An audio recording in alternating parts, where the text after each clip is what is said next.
Welcome to the Adhvaitha Decoding Reality podcast.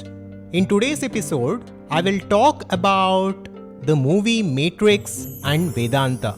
And we will see how this movie has got a lot of things right about the nature of reality and about the illusion and simulation in which we are in. The basic premise of this movie is that this reality is a projection. It's a simulation which is created for us by a higher form of intelligence. This is a fictional movie, of course, but I found striking similarities between this fictional movie and the ancient Upanishads, which are the teachings which were given to us by the ancient rishis of India over 10,000 years ago. So stay tuned, because in this video we will understand 3 hidden revelations from the Upanishads to understand what this movie got right, and also to consciously take control of the simulated reality in order to live our lives the way we truly want to live. The Adhvaitha channel is about conscious living and conscious creation. Here we explore ancient scriptures and spiritual teachings from India to understand the nature of reality and to consciously create our lives. Let's start with part 1, which is the simulation. Many scientists like the 2004 Nobel laureate David Gross and Nima Arkani have said that time-space is doomed. More and more physicists are now saying time and space are simply concepts that exist, but they are not absolute and they are not fundamental to existence itself. Physics tells us that space and time fail to have operational meaning beyond the Planck scale. This is what is said in an article by Donald Hoffman.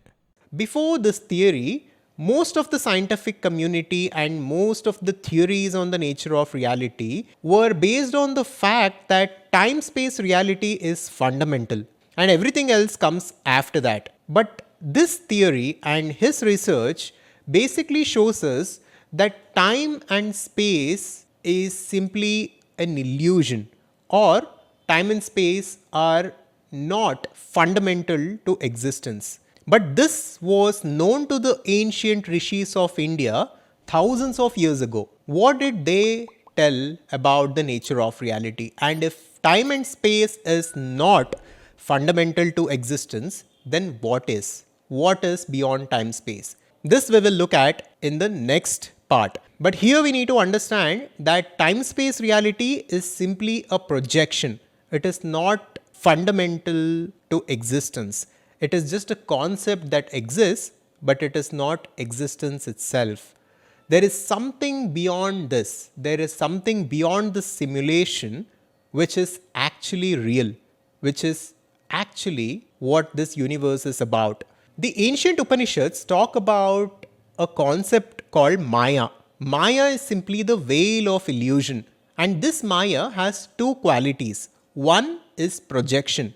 Maya basically projects this universe the way it is today by projecting time, space and causation. So first, this Maya creates time, space and causation, and with this canvas of time, space reality, Maya projects the rest of the universe for us to experience. Second, Maya is also concealment. Maya basically hides the actual nature of reality, and it creates a veil of illusion which basically makes us believe that this world is real and it is absolute. Now, because we think that this world is absolute and it is infinite, we are stuck in an infinite cycle of samsara, which is the infinite cycle of birth and death. So as per Hindu scriptures, a human soul or the subtle body passes through various physical bodies as different animals, different people, etc. And we have various experiences.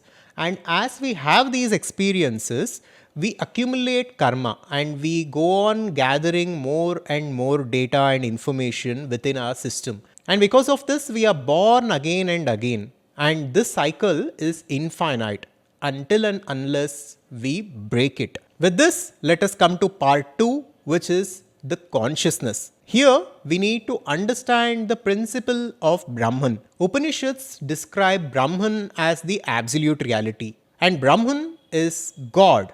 And for those who don't believe in God, Brahman is simply pure intelligence or pure consciousness. This pure consciousness existed before the creation of this universe, and it will continue to exist even after the dissolution of the universe.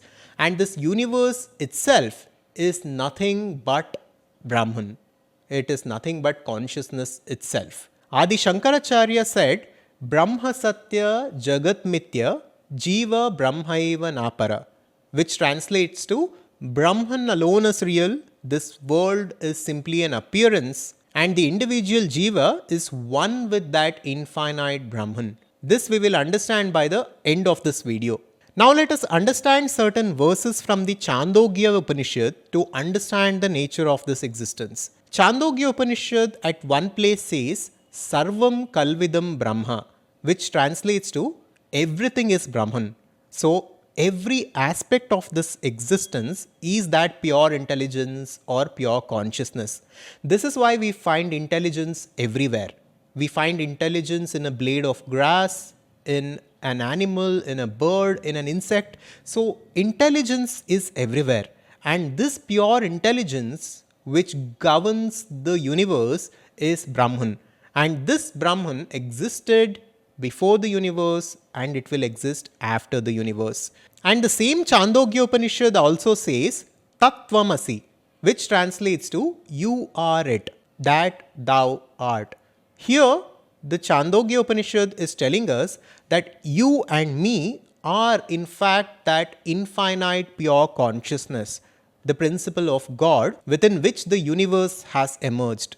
So, we are not who we think we are. We are not this limited beings with this body and mind, but in fact, we are that infinite consciousness which is the existence itself. Now, you can understand the teachings of Adhvaitha Vedanta and what I am talking about here in the next few minutes with this simple example. Now, watch these diagrams carefully. The first diagram represents the dream state. Now, we all dream different dreams. Within our dreams, we do not know who we truly are.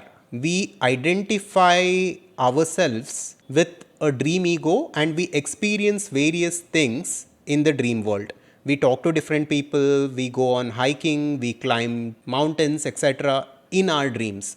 All the while, we think that whatever we are experiencing in the dream world is actually real. We think that it is actually happening to us. But what happens once we wake up? Once we wake up, we realize that all of it, every person within the dream, every animal, every tree, every object within the dream was simply a projection in your mind. It was all a temporary simulation. It was the matrix. That is what we will realize. Now let us look at the second diagram. Here, the same thing happens. Once we wake up from the dream, we just assume that this reality, just because this is a much organized and a much sophisticated reality, we think that this waking reality and the universe that we see all around us is absolute. It is ultimate and we think that there is nothing beyond this. But what we need to realize is that just like how we assumed the dream ego to be ourself and we experience the dream world, we are right now assuming this body that we have right now to be real and we think that this is us. We need to wake up from this reality to reach the state of pure consciousness. It is actually the pure consciousness within which the universe is appearing. We can put it in this way, that infinite consciousness is dreaming this universe. And once we wake up from this reality, as we can see in this final diagram, we realize ourselves as that infinite consciousness which was there before this universe. This is how we need to understand this reality. Part 3 is about conscious creation. Now, what should we do with this knowledge, right? We understood that this universe is a simulation, it is a projection. This part, the movie Matrix has got it right. But the other part is the fiction. Here we will go deeper into the teachings of the Upanishads to understand how one should live their life in accordance with this knowledge to attain that absolute knowledge. First of all, we need to realize that right now we have identified ourselves with this body and mind. And because of this, we are stuck in this world of samsara and we are experiencing the infinite cycles of birth and death. In order to come out of it, we need to disidentify ourselves with this body and mind and recognize our true nature as that divine infinite consciousness. And once we start to understand that we are not this body and our true nature is that Brahman, we will begin to feel fulfilled. We will come out of fear and we will attain absolute fulfillment. This is because when we identify with our body and mind, we think we are limited. And with this limitation, we try to create various things in this world like relationships, wealth, etc. Since we identify with the limitations of the body and mind, whatever we create is always limited. So it is important to first realize ourselves for what we are. Then we can begin to consciously take control of this simulation. We can begin to design our lives the way we actually want to live. This will become easy because the outcomes will not matter anymore. We will realize that this is simply a dream and this is simply a game and a simulation. And since this is not real, ultimately what we achieve in this material world doesn't matter. But we can start to create a positive environment, we can begin to create positive health, and we can create abundance in our lives by understanding that our personality creates our personal reality in this material world. So we talked about karma in the previous part. Karma is the accumulated memory that we hold because of our past lifetimes. And this karmic data has created a momentum for our lives and it has created a set destination for our lives. Now, if we want to take control of our lives and consciously create something in this world, we are basically going against that inertia of karma. So, for this, we need to be conscious of our thoughts, feelings, and our emotions. So, because of our karma, we have certain vasanas which give rise to different thoughts, feelings, and emotions that we think all day long.